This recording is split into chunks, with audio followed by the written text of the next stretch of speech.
Blood clotting or coagulation is the process where blood changes from a liquid to a gel, forming a clot to help stop bleeding.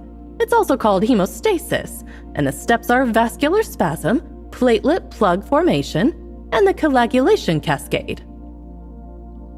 The teacher droned on, totally unaware that Violet's mind was miles away. Violet had always been a science geek. She thought it was fascinating. If there was one thing she was looking forward to at Linares, it was the advanced classes and awesome labs. Right now, they are studying how human and werewolf blood clotting works. But Violet had stopped taking notes on her smartphone a while ago. It was all because of the werewolf sitting next to her. Alaric Storm was still asleep. And even though it shouldn't have bothered her, it did. Not just because he was missing the lecture, but because he was so ridiculously good-looking. Violet couldn't count how many times she'd start writing notes, then look over and find herself staring at his face, her heart suddenly pounding. And just like that, whatever the teacher was saying would go in one ear and out the other. Finally, Violet gave up. She'd just study later in her dorm.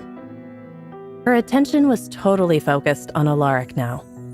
She found herself watching him sleep, which she knew was kind of creepy. The teacher hadn't even said anything to Alaric, even when she noticed him sleeping. Violet wondered if it was because he was a Cardinal Alpha, or if she was just used to him sleeping in class, or maybe both.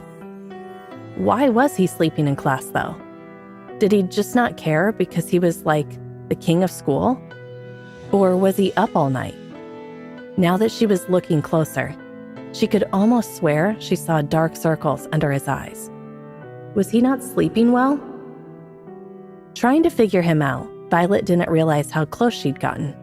She was practically peering at him like a kid with a new toy, trying to figure out how it worked. People said Alaric was the quietest of the Cardinal Alphas, and Violet could see that. There was this innocent, peaceful vibe about him. And it was almost like she could feel it too, calming her down, which was weird. A breeze from the window blew a piece of his curly hair over his face, and Violet's eyes locked onto it. Her hand was practically itching to move it. She must seriously have a thing for hair. Oh, whatever. Violet reached out to tuck the hair away, but before her fingers even touched his forehead, a hand shot out and grabbed hers. A little gasp escaped her lips. Alaric was awake. He was staring at her like she'd completely lost it. That's when Violet noticed he was wearing a glove, and she stared back at him, shocked. She saw something that looked like a vein of lightning go through his head. Wait a second. Could it be? At the same time, his eyes flashed with ice-cold anger. I'd suggest you keep your hands to yourself from now on. Violet's face burned. She mumbled a quick sorry and stared straight ahead. For the rest of the class, she didn't hear a word the teacher said. Her mind was racing, and all she could do was kick herself for being so dumb. It was obvious now that Alaric had problems controlling his powers. That must be why he kept to himself, so he wouldn't hurt anyone. And she'd practically tried to poke him. Violet knew she had a self-destructive streak, and this just proved it. But even so, she couldn't help but feel bad for him. These powers weren't supposed to be a curse. Had the moon goddess even thought about that before giving them to him? Violet snapped back to attention when the teacher mentioned something about pairing up with your seat partner for an experiment. They were supposed to compare human and werewolf blood clotting times using mixed plasma samples. Great. She was on her own then. Soon enough, the samples were passed around, with pairs already working on their experiments. Violet sat by herself, Alaric Storm having turned away to continue sleeping. Someone sure loved their sleep. The key difference between werewolf and human blood clotting was that werewolf blood clotted faster.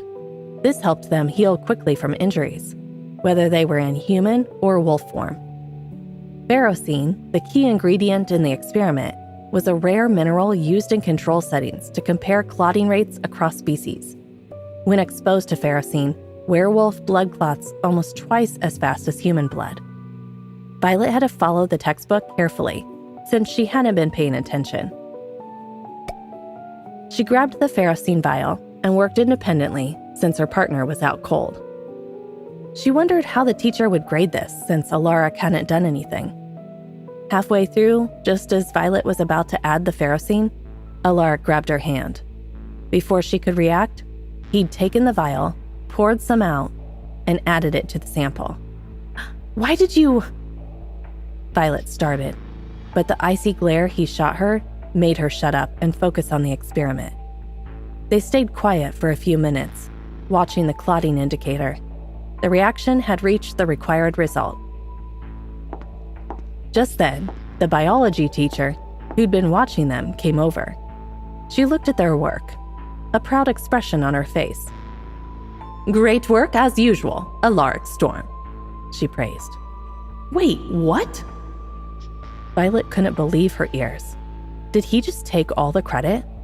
Sure, he'd added the correct amount of ferrocene, which she couldn't deny since her measurement was wrong. And judging by the failed experiments around them, he had saved her. But still, she'd done all the work. The teacher continued. "Precise measurements are critical. Too much ferrocene can mess up werewolf blood clotting, slowing it down instead of speeding it up. Good work, Alaric. You knew that rule and must have guided your lab partner, didn't you?" Alaric looked at Violet, and for the first time she wondered why she'd ever thought he was innocent.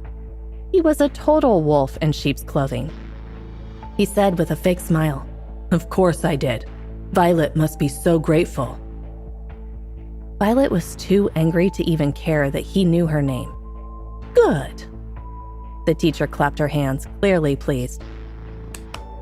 "It's great to know you have a lab partner you can tolerate.